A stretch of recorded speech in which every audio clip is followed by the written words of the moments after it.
GloryDaze, the best of Morning Glory with PJ and Jim on Radio Nova. With Apple Green, brightening your day. Now, bringing over 400 M&S food favourites to make every stop tastier. Right, I think it's all on and working. Okay, let's do the business of the life of it all now. The business. God, look how loud you were just there. Look at that. What do you mean talking about that now? I'll get over that. What do you mean? Look at that. Now look at the difference in the size of the little wavy bits. Well, speak up for yourself, you big tit.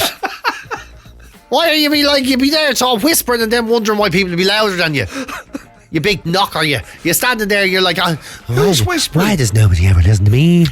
I'm just standing Jimmy in the corner. This husband over here. Why nobody ever listens to me? Wow. Yeah, because you're supposed to be loud. Empty vessels, PJ. Just remember that. Empty vessels don't make any noise. I know. Make the most noise. Well, I don't know where you heard that. How could that even happen? That's just one of those things the meek say. It's like the meek shall inherit the earth. Great. And what those fucking Aegis do to it? You know, what are they going to do? Who are they going to take it off? That's the question. Would you mind if I did if I went over there? Why would I mind? It's your world. Would you mind if I was the king of the world for a while?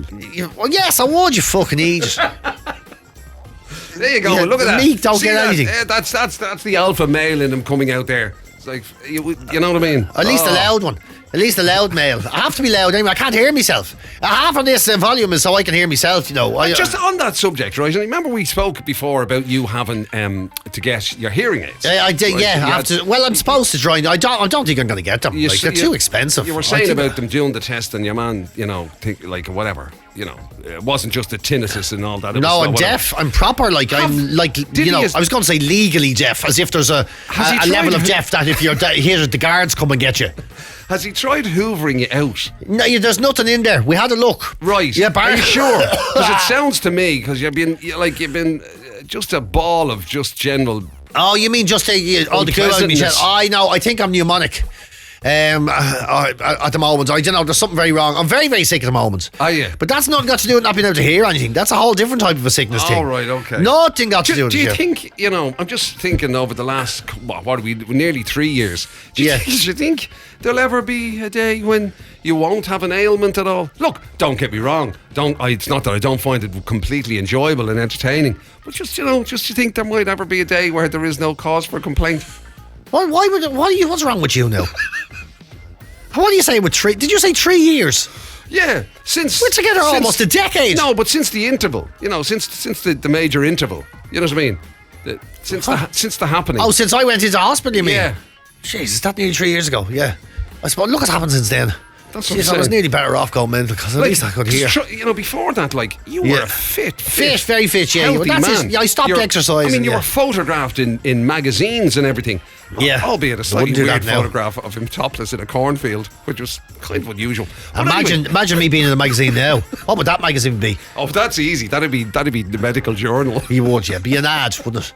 It'd be an ad for some sort of medicine, Yeah, it would, yeah. For the hearing aids, maybe. Look at me now, able to hear everything that could be going on. I hadn't a clue what was happening for years. Yeah, or like you said, that if I'm ever in an ad now, it'll be, have you planned your funeral? You don't want to be leaving the burden on people in your life. Did you know you can pay for your funeral now, and there won't be a shocking expense for those left behind one day? Or else, we'll get a. Somebody will say, we'd like you to be the ambassador for a fashion store. And you go, no way, really? Watch it. Oversize. Old and oversized. Yeah, it's Velcro shoes for people with plantar fasciitis who can't use laces because they're very old. Yeah. That's where you start going. If that's in my magazine, that's our destiny. That's what it'll be now. But you remember, because you are 7 days a week involved in some sort of general fitness activity, bike, row, ski, CrossFit, gyms, you name it. Yeah, there was all these things. Yeah, I know. Yeah, eating entire turn-ups and all. Yeah, I felt much better. It was so I'm just wondering, will we ever get to the stage where you come in and I say to you, how are you? And you go, grand, yeah, sound good. Feel great. Those days are gone. Those days I think are long gone. I'm very broken now. I've been 51 for a week and I'm fucked. And that's actually true. Right, I was 18th of it. It's the 24th, is it now today? 23rd or something like that. 23rd, yeah. Right. So in the week since I've turned 51, right, I got told I was deaf, right? Literally by a man with a machine and everything. Did you hear it when they said it to you? I did. Yeah. Well, yeah. So you have a problem. I said, what? You have. You don't know. Can you? Do you know what the fuck is going on? He goes. You know you're in trouble because you go in and they do the test, right? And at the start, it's like, the checklist questions and that everyone knows the answers to, right? Yeah. Like, have you any history of a heart attacks or anything like that? Yeah. No. Have you any history of, angina? No. I don't know the questions. I'm trying to make them up. Yeah. Have you ever been seen in public in a denim suit? Whatever, they ask all these questions. And you know the answer. And so a couple of them were, have you ever been involved in ENT procedures or whatever the fuck it is before, right? Yeah. And have you ever had this before? Have you had ear trauma? No. And then, did anybody ever hit you with a baseball bat around the head? Yeah, all these things, right? Yeah. And then, as the test was about to finish, he goes, and you said you never have had treatment for ear issues or ENT issues. I said, no. And he goes, right. Never had any problems there. Asked me the same question, and I was like, no. A lad didn't stick a lighted candle in your ear once, or it's never been brought up to you that you should do a test before. I said no. Right. Have a sit down there. We'll go through the results. He goes, and it's bad. Then right, and then it got really bad because then he leaned over down into his drawer and took out a loudhailer. Yeah. I went, I'm going to tell you. Yeah. He says, hold this horn in your ear. And he starts going, you're wrecked. Your ears are wrecked. Yeah. Yeah. And then I nearly shit myself. I nearly had an incontinence issue because he goes, how much money it would cost to get the hearing aids. Surprised me. I really was shocked. $6,000, he said. Because I genuinely €6,000, he said. I genuinely thought that they'd be okay. I knew they'd probably be more expensive than glasses because there's technology stuff and electronics and whatever in them. So I knew they wouldn't be on a par with your eyesight type thing. Yeah. But I didn't anticipate that level. I mean, there's fucking Apple make AirPod things that are supposedly, there to help some your sort of hearing aid issues to bits with us or whatever, yeah. So I didn't think you were going to be talking $6,000. And I was like, $6,000? And he goes, yes, it's amazing. They're amazing. They'd want to be. I said, they'd want to predict what people are going to say in the future. Yeah. And he's like, you can listen to your music with them and everything. For $6,000, you'd want something, you'd assume it's a plastic surgeon coming in to remodel your ears. New ears, yeah. Big spocks on me. Yeah. Are you going to fit radar to both sides? Are you going to finally make my ears line up on the same height? Yeah. Will I be able to tune in different radio stations from around the world with just my head? Yeah. Well, because I need to. Can I understand every language in the world in immediate translation and everything? Wow. What are you going to do? And that was one ailment though, because ever since that was just in the last week since I turned 51. Yeah. And then my chest is all gone. But that was gone pains before. me back, pains me shoulders. You got rid of that and you got it back again. It came back again after my birthday. Wow. You can hear how blocked my nose is. Right? I think I'm pneumonic. I think I have a lung problem. I've got the chills every day. I was sweating like a pig in the bed. I've got like a pig, like a roasted hog. I'm sweating in the bed. And by the way, if you pass this on, I'll never forgive you. You can't pass on old age. What are you talking about? Anyway, you're already up the road. Your ailments. Oh yeah, I might do. I've often done that. I'm off for a couple of days next week, and if I tell you something, if you fucking ruin my trip. I'd love that. He's going to a lovely place as well. I won't say where it is because it wouldn't be fair. Like everybody would be turning up and everything. Actually, do you know what? It's in imagine. Yeah, no, he's afraid they won't let me in if they know I'm coming. Oh yeah, we had to book under an assumed name. But he's doing this thing. I have to say, I'm really into what you're doing. He's staying in one of these places that's so outrageously salubrious that when you mention it, people go, "Fucking hell!" Like he's staying in one of those places, and I have to say, I am all for it because like you're doing it a sort of a midweek thing, and you're not doing it the way most people do those things. Like you're going to take the piss out of yourself. It's going to cost you the same as a holiday abroad. Yeah. But it's to have that experience in a place like that, and I think for a lot of us that might be a once or twice in a lifetime thing for a lot of us. 100%, yeah. 100%. And it's his partner's Yvonne. She's 90, so they're making a big 50. deal. Oh, sorry, yes, I meant to say. 50. Yeah, I couldn't hear.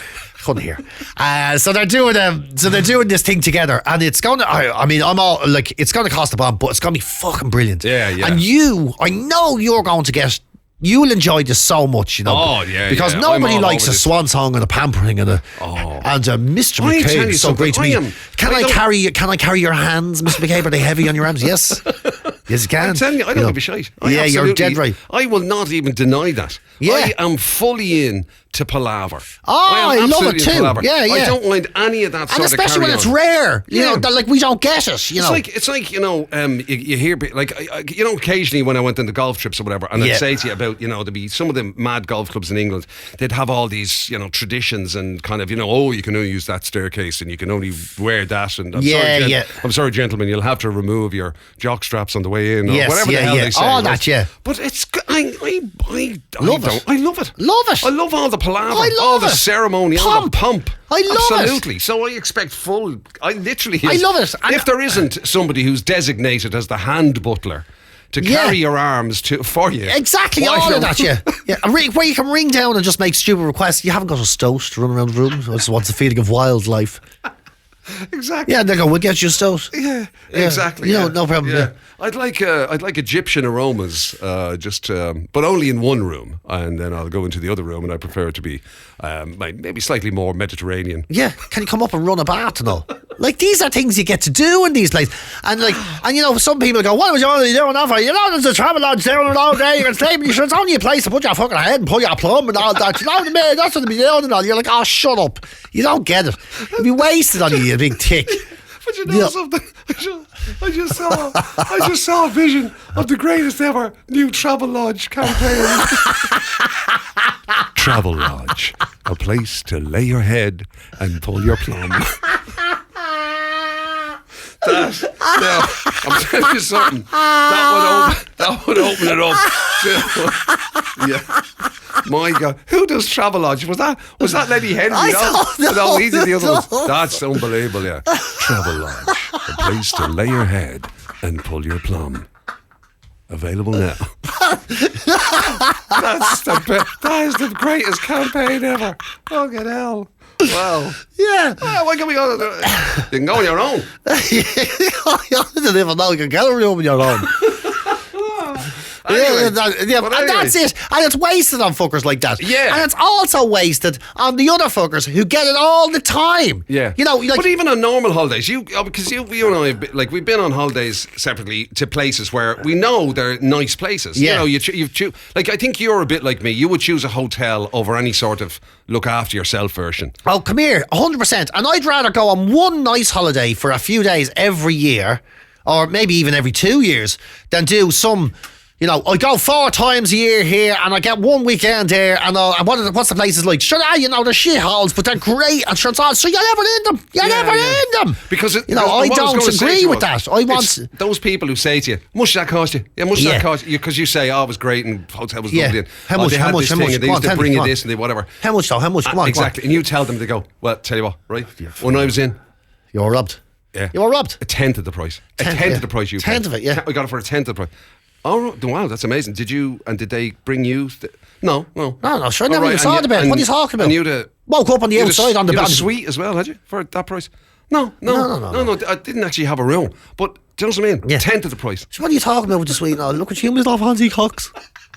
You know, you're like, and that's it. I'd rather spend the same money they spend on one holiday. Yeah. Than they would on 5, you know, that, and then you get on all this sort of stuff, and that's it. And like that with the fancy stuff, it's wasted on people who do it all the time too. You know, you're walking into these 5-star hotels, there's Michelin star and the whole lot, and you're there. Oh man, I'm really going to make the most of it. And you see some American in his flip flops, his fucking belly hanging out over his shorts because he's so wealthy, you know. Yeah. And he already knows everyone's first name because he's been staying there a month probably. Yeah. Traveling around Ireland. How you doing, Pat? Had a great fucking day today. Pat's like, nice to see you, Mr. Gillahurkey. Yeah, had a great day. And he's got a huge bag of chips or something, you know. Yeah. And McDonald's. He's there going, you won't be dining with us tonight, Mr. Gillah. Oh, sometimes a guy just wants fucking fries, Pat. Am I right? Yeah. Yeah. There's a 50. Go buy yourself something nice. There's 200. Hey, take the other girl in here. Go in and have some dinner on me tonight. You fat fuck. And these people, everything's wasted on them because it's so easy for them. It's just wasted on them. It's the classic thing of money doesn't guarantee any level of class. No, and it rarely does. Because the more money you have, the less no one can say anything to you. Yeah. Like that guy can walk in anywhere. It's like anybody who would ever walk into a restaurant and say, "What's the most expensive thing you have?" Right? Yeah. Imagine doing that. Imagine the only criteria. What is it? How much is it? Yeah. What's the most expensive thing? I'll have that. And they go, and the thing is, it's probably, they go, but they'd be like, it's not even food, it's a bottle of wine. Give me two of them. What do you want to eat? Don't want that. I don't know. What's the most expensive thing to eat? Well, I suppose technically you could eat that painting. It's worth about $8,000. Yeah, I could bring out the entire lamb that we were going to use to serve for everybody. Bring us out. How much is it? $14,000. Right, give us two. Give us two of them. I give half it to that bean fat yank to eating the chips over there. And that's the thing, isn't it? There's a really sort of narrow window where you really get to make the most out of these things, I think. Yeah. And we do, in fairness. We do because it's so rare. We lean into that. And because we get no crack out of rough and ready. And as we get no crack out. As we were saying as well, the idea is when you go, right, if you're going to go to a place knowing that it's you think, oh, look, I'll push the boat out and I'll go to wherever it is, right? It's a 4-star, 5-star, whatever the hell. Yeah. And if you're going to sit there, right, because I tell you, when we were talking about this, PJ told me this mad stat, and I have to say, even I was a little bit, oh, sweet lamb of Jesus. But, you can't do the thing where somebody gives you your drink and they tell you the price and you go, oh God, we only have one at a time. Yeah. Or whatever, right? Yeah. You have to kind of go with, you have to just embrace it. If you're there. Embrace it. I'm going to do some stupid spending, right? I will say, when PJ told me this stat, it did knock the... When I was in Dubai, right? Now, bear in mind, I was paid to go there, paid to stay there, I was doing gigs. The whole trip cost me not a penny. And then I wanted to go and see the Burj Al Arab. The 7-star hotel, they call it. The world's only 7-star hotel, whatever they call themselves, right? And you can't even go in to look around or anything or get a coffee unless it's by appointment, right? By appointment? By appointment, yeah. So if you want to have a cup of coffee in the Burj Al Arab, it's by appointment. You have to ring up. You have to ring up. Book online. At the time, you could probably do it online. I rang up. I can't do phones. I'd like to come in for a cup of the coffee.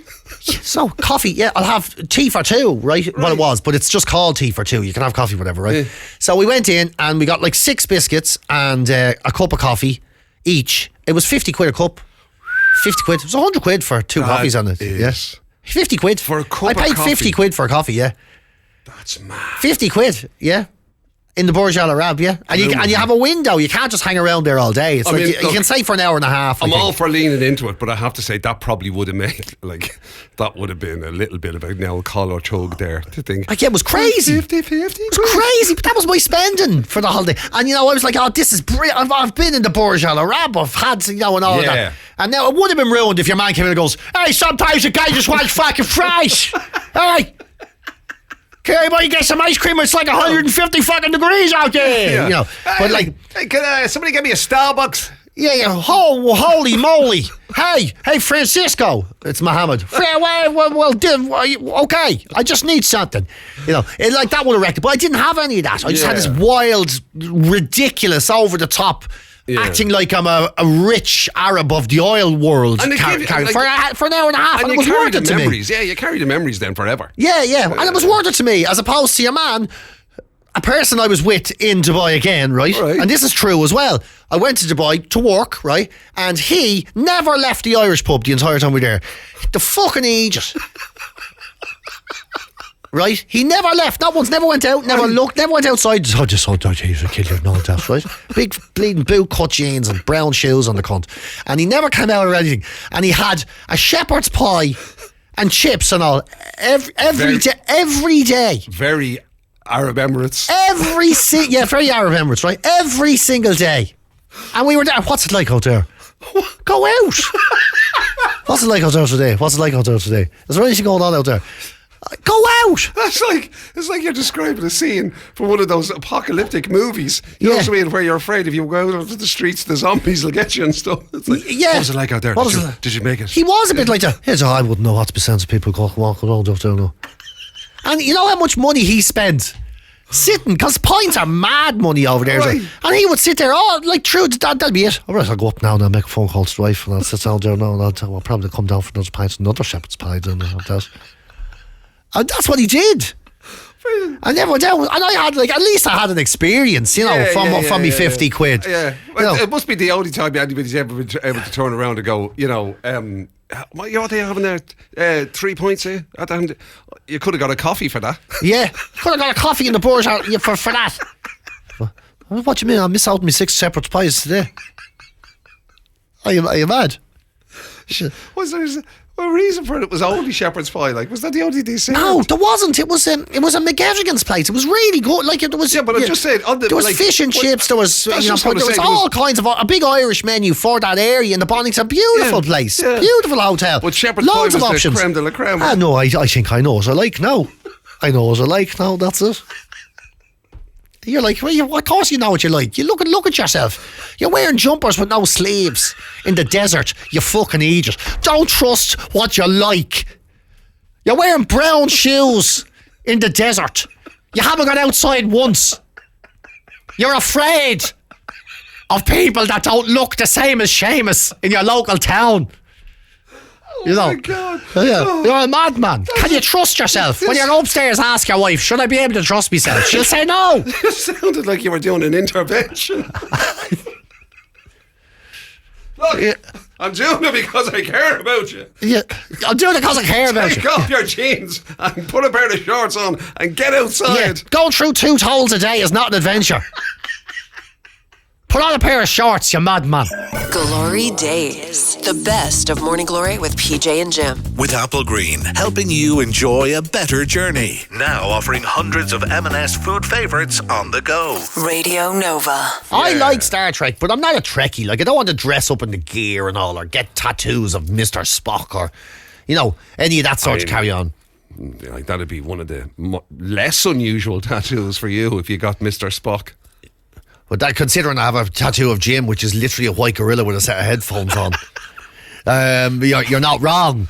But people get carried away with all this stuff. There's a guy, the new Guinness World Record has been broken. It was broken on Friday, actually. A Marvel fan. He got 63 comic book characters tattooed on his body. 63. He's Tom Radford is his name. He's 40. He's from Britain, and he said he's been trying to achieve it. He was trying to achieve it before his 40th birthday. He just missed out on it, but he went for it. And it was him and another guy called Ryan Logsdon and Rick Scolomiro. They've all been going and competing with each other to have the most amount of Marvel tattoos tattooed on their body.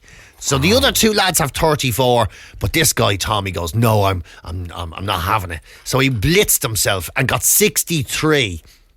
So the other 2 lads won't be able to catch him for at least some time. And he's delighted with himself. Now he goes to the Comic Cons and he tries to get the stars to sign his body. And he tries to get it tattooed over that then. Wow. There's a lot of this sort of obsession that goes on with the Comic Con stuff and the Marvel stuff and that, Yeah. So, I mean, if you've gone to 63, you've gone well outside the headline acts, I'm assuming. You've gone way beyond the obvious Iron Man and other Marvel characters. Oh, yeah, you've gone from the big ones, I couldn't even get past one. Yeah. But anyway, you know what I mean? Oh, you've gone way the past Avengers and all that Spider-Man and all that. Now you've got Mr. Biscuit or somebody, you've got... That's what I was just going to ask. Does it list any of the characters? Well, because outside of the headline acts, right, that, the big... Yeah. I don't know, Hulk or whatever. Is Hulk even a... Anyway. I don't know which ones are Marvel and which ones are... I don't know. I've no idea. He says a Scarlet Witch is... He has a Scarlet Witch. Yeah, you see, this is the thing. Okay. He's got one leg that's all villains and one leg that's all heroes.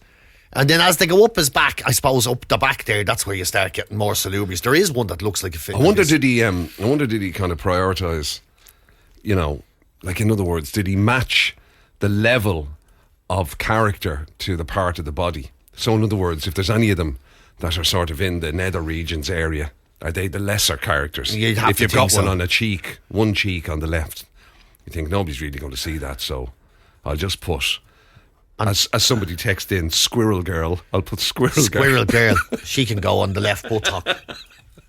Yeah. But the shoulders and the arms and all. They're for the good ones. They're yeah. for the big men. Yeah. But or big characters. But but Magic Willie can go into somewhere onto the rib cage. It's very specific, that one. Yeah. That is very specific. You'd kind of, that one really tells you where it's going early doors. It does, doesn't it? What a movie that'd be. I tell you something. Marvel have missed a trick there. Magic Willie, yeah. Yeah. But that's his name, obviously, now. That's not a George thing, but... it's not a superpower. Would be amazing, though. It would be amazing. But that's a movie I'd watch. They tie his hands... you'd watch that, you George. They tie his hands behind his back, but he's able to use it to break the chains. Yeah. And it can open knots. And untie knots and everything. That would be fantastic. And it can detect things and everything. Yeah. What a movie that is. Now, I'd watch that one. And then, it has GPS and all. He points it up in the air and goes, absolutely. beep, beep, beep, Yeah. And broadcasts, you know what I mean? It can pick up signals from... Yeah. Hold on a minute. Radar, yeah. If he turns his little testicles and all, it gets a different frequency and everything. GloryDaze. It's the very best of Morning Glory with PJ and Jim on Radio Nova. With Apple Green, helping you enjoy a better journey. Now offering hundreds of M&S food favourites on the go. Now, there's a few things in life that you kind of have no control over. Well, certainly initially, at least. Yep. One of which, of course, is your given name. Of course, yeah. I know you can change it later in kind of, by deed poll and all that sort of stuff. But generally speaking, stays with you your given name, you don't really have a lot of choice in the matter. No, initially. So spare a thought for Andy Mycock, who's done everything he can to... I'll read it as he says. He obviously doesn't like his name. Well, he's learning to love Mycock, he says. So he said much of his adult life has been shaped by his surname, covering up name tags, mumbling his name to try and avoid the inevitable jokes. And he says he's had enough, though. He's had enough. And he says, I'm going to learn to love my name. Indeed, I'm going to learn to love my cock. For the first 18 years of his life, he had no idea that his surname was even funny, which I find hard to believe. Sorry, for the first how many years of his life? 18 years, he said. 18 years. He got to the age of 18 and didn't realise that it might raise a snigger when he said his surname. No, because he lived in Buxton in Derbyshire, where... they have no sense of humour. Where there's a lot of Mycocks. Oh, really? Yeah, a lot of Mycocks are there in Derbyshire. More than 2,000 people. More than 2,000 Mycocks are over there. And he said then he went to university and he thought he would be a secondary school teacher. Well, he says you can only imagine what the teenagers were saying when he got there. Yes. He walked in. The last place environment you want to be in. He went in and his name was, on the first day, written down wrong into two separate words. And he says the name tag at the coffins was just, he said the least educated people in the rooms he'd find very, very hilarious. Naturally.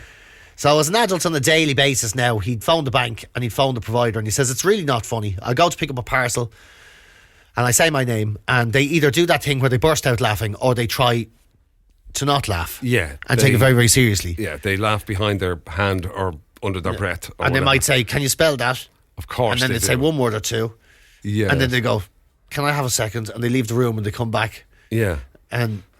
Now, his full name again is... His full name... What's his first name? Is Andy Mycock. Andy. Yeah. Now, he doesn't... I mean, he obviously is fed up with it now. He is fed up. He has had enough Yes. of the jokes and the sniggers. Well, I would say... Yeah. He doesn't have it as bad as some of his relations. No, his mother, Pat, now. She's had a tough time. She has. She's got a... Yeah. And then Sue was...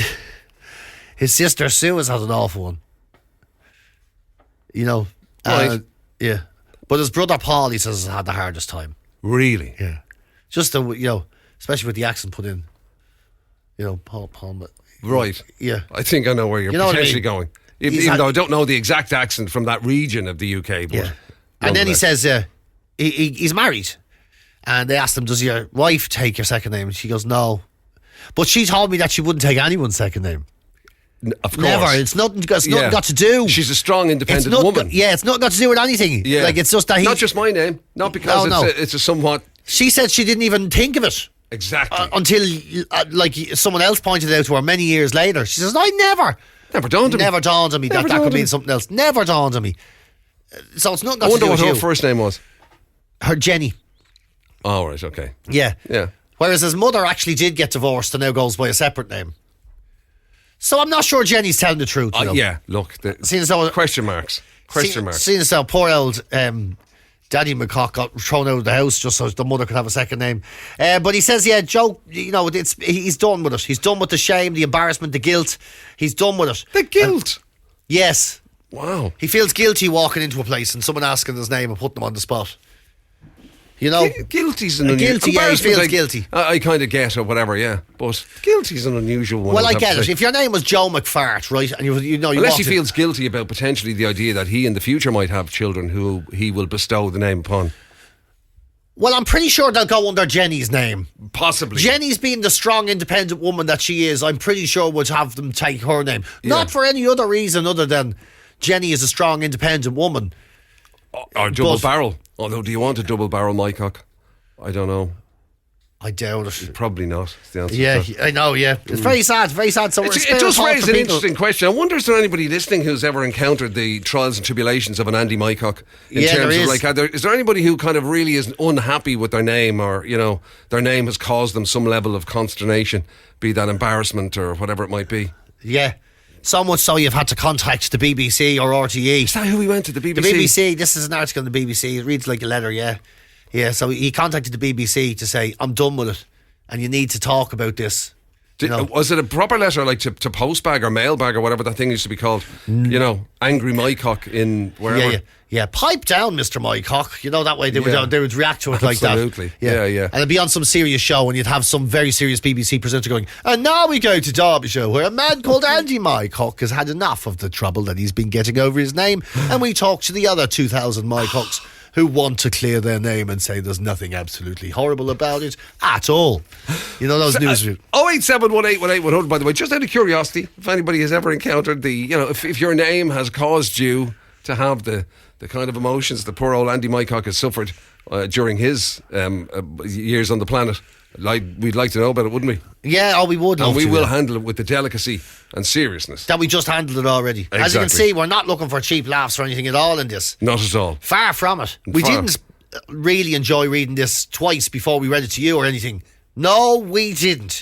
GloryDaze, the best of Morning Glory with PJ and Jim. With Apple Green, helping you enjoy a better journey. Now offering hundreds of M&S food favourites on the go. Radio Nova. Now it's a slightly delicate situation. Why? That we have to talk about really? now. Yes. Oh dear. A story that has cropped up about a couple who decided that they were going to they were going to try and join a legendary sort of group of people who involved themselves in activities. Yeah, a British couple in their 50s. High in the sky. A British couple now you would think that would be one of the qualifying ways to get into this club, is to be high in the sky, right? Well, that is the only way, isn't it? Wouldn't you have thought so? It's literally called that, isn't it? The Mile High Club. Yes. The Mile High Club, normally known as a club that you can only get into by being with your other half and getting up to all kinds of shenanigans in the air. That's kind of what you do, right? That's how you join the Mile High Club. Okay. Well, a couple in their 50s were stopped. It was Lufthansa plane, I think it was, and they were stopped from trying to join the Mile High Club, but the plane hadn't even taken off, and that I think is outrageous. Now, if you're not. You're not even going to qualify for the club. Everything about that is wrong. Isn't it? Yeah, because it's literally. It's not in the description. It's not. No. You're not a mile high. You're not a mile high. You're underground. And they were. Yeah, and mind you, there's something. The very fact that you said they were in their 50s, there's something very kind of. I know. Yeah, I don't look. I'll give it a go, but I don't. Not while it's moving. Yeah. I don't. It's a bit dangerous because they're in their 50s. My hip is a bit funny. Yeah. And if we're moving, I could. Do you want to join the Mile High Club? Yeah, but we'll do it underground because if there gets to be turbulence now. Yeah. Just mean, I don't have to care. I'm not steady on my feet since the ear infection I got last year. I struggle getting in and out of the seat at the best of times. Yeah. So. And here's the other thing, right? So you think this story, that's a ridiculous story. It gets worse. They didn't even go to the toilet. They were sitting in their seats, the two of them, right? Oh my God. Yeah. Before takeoff, they were sitting in their seats. And obviously there was British people nearby, and British people complained the way British people do. One of them contacted an air steward and says, I'm sorry, I don't mean to bother you, but there's the vigorous fluttering at the front end of that man's tracksuits is going on there. Was that the description? Yes, the big vigorous fluttering at the front of the now I don't know what's going on. Yeah. Perhaps perhaps a creature has gotten in there unexpectedly. Maybe there's a creature, or maybe he has a terrible rash. Exactly. Like he can't reach or something. Yeah, exactly. Or maybe there's a very strong draft coming from underneath his seat and it's making the front of his tracksuit flap. Maybe it's a misuse and he has an injury of some description. I don't know, but there is a vigorous fluttering at the front end of that man's tracksuit happening. What a fantastic complaint. Yeah, isn't it just amazing, isn't it? Yeah. Yeah. And so obviously the stewards came over and says, I'm sorry, we're going to have to ask you to leave the plane and all that because you can't. There's certain carry on. And they were like, yeah, we tried to join the Mile High Club and everything. Well, you're sitting down in front of everyone. We're not in the air. Get off the plane. Yeah. You're not. You really haven't understood it. No, you're not members of an exclusive club. I have to tell you, right, you think that might be the funniest Mile High story you've ever heard in your life, right? Yeah. Now, I know, again, we have to be careful with names here. We have to be very careful. Very careful with names. But you think that might be the funniest Mile High. Wait, you hear this one. So a friend of mine, this is true, because I told Jim this, and it's actually hard to even get the concept of it, right? So he was going to a flight in New Zealand many, many years ago. Right. And in the air, his girlfriend says, do you want to join the Mile High Club? And he said no, because he was dyslexic, right? Now, you think, what's that got to do with it? Well, here's the thing.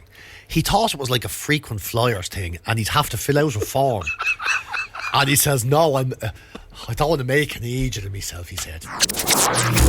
GloryDaze. It's the very best of Morning Glory with PJ and Jim on Radio Nova. With Apple Green, helping you enjoy a better journey. Now offering hundreds of M&S food favourites on the go. There are things that people seem to assume are free. What's okay to steal? Actually sort of drifting into the illegality area, you know. There's a good debate online. What is it okay to steal? And then, of course, you know, you get to Jim McCabe's place. I don't think anything is okay to steal. I think you have to be a good human and all. Blah, blah, Jim McCabe. Goody two-shoes, McCabe, whatever. Right? But I think, for the most part, there are accepted things that you can steal in the world. Right. I do. If you're in a hotel and there's all the laid-out shampoos and all, you're not even going to use a hairnet and all, that could be perfectly good for the next person. Right? You can steal it. There's no problem stealing those things, right? You can steal it. My thing there is that even stealing? Because that's the bit I'm... Of course it is. It's not in my room. All right. I didn't realise... Oh, sorry. Far be it for me to kind of interrupt your breakfast. I'm eating my porridge, yeah. Oh, my God.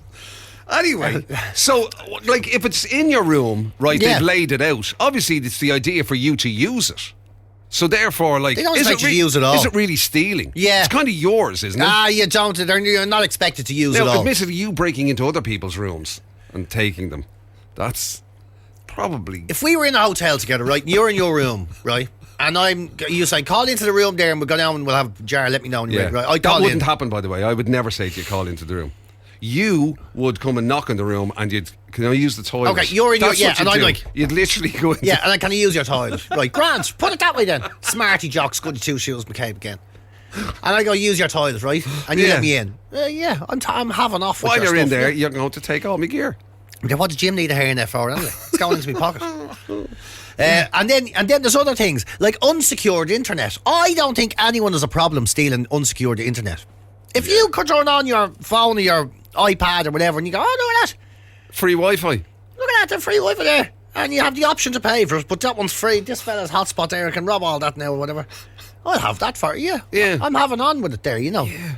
I don't think there's any problem with that. I don't think so. Yeah, no, I'm actually not disagreeing with you on that one. I think if somebody's unsecured their Wi-Fi... If I'm going to a restaurant and I've no brown sauce at home... Oh, right. And there happens to be a lot of sachets of brown sauce in a jugular thing... You see, again... I'm having it. Yeah, but I agree with you, because again, you see, I'm not sure that qualifies even as stealing. If they put it on the table, you could put... Well, maybe you'd be somebody who likes brown sauce a lot and would put 30 sachets... on your sausage. I would over a period over 30 days. Yeah. So, you know what I mean? Taking the sugar or the salt. Now, if you're taking the actual salt cellar, I think that's probably criminal. But that is sachets, criminal, you know, I mean, sachets, yeah. Who's to say how many you would use in a sitting? Yeah, well, there you go. Yeah. You know, and then there's like office stationery and stuff. I don't see a problem with stealing office stationery, do you know? You would never steal office stationery because you'd never use it. What would you take it for? Excuse me, I've quite often illicitly used the photocopier to print out invoices and stuff like that. Right. And got envelopes and all that. I've had to okay. answer summonses and things like that. I've had to do that loads of times. So there you go now. Oh, Lord. Yeah, so I would swipe a bit of office stationery here and there, you know what I mean? By the way, can I point out this is not coming as any surprise to anybody that you are completely on board with the idea of involving yourself in, criminal activities. I don't think these are crimes. Especially of the thieving variety. Well, so it's like taking a pen out of a bookies. If a guard stopped you and said, hey, you, did you take 3 euros out of that bookies? And you said, yeah. The guard isn't going to. He's not going to even say don't do it again. He's going to say, "Can I have a lender one because my pen is broken?" And people have pointed out, like, are you saying, PJ, that I don't know? Say, for example, you were just in some sort of public environment, like I don't know, a gym or something, and there was a pair of underpants there. Oh, do you just assume that like they obviously don't belong to anybody? I'm so sick. I'm just going to take them. Is that what you're saying? Listen, if you're going to leave your cacks around the place, then why shouldn't somebody take them? Someone's come in a lot. What? A number of people have said pint glasses from pubs are fair game. I don't agree with that one now. You see? I don't agree with that one now. This is where it gets questionable. A few people have texted in saying that they believe pint glasses from pubs. And this is where it gets questionable. That's an item. That's not a condiment or a consumable. And condiments and consumables are different. It's like... hold on now a minute. It's like people say you should be allowed to rob a handful of pick and mix before you pay for it at the bag and on weighing scales. No, right. Although I kind of agree with that as well. Yeah, because I was going to say now, what would be different from that to your brown sauce sachet? Yeah, I don't know the difference. It's like when you have a huge head of broccoli and you just give it a little lift on the scales. You know the way you give it a little bit of a help. You give it a little bit of a, Yeah. You give it a holding little bit, it slightly holding above. it. Yeah, but you're only like you're going. That's. Give that a lift here, though. You know what I mean? You're not pushing it down by any stretch. Yeah. It's not like you're doing something completely illegal, like weighing a grape and then sticking the sticker from that onto a turnip onto it. You've been listening to Glory Days, the best of Radio Nova's Morning Glory with PJ and Jim. Catch the show live weekdays 6 to 10 on FM, online at nova.ie, or on the Nova app.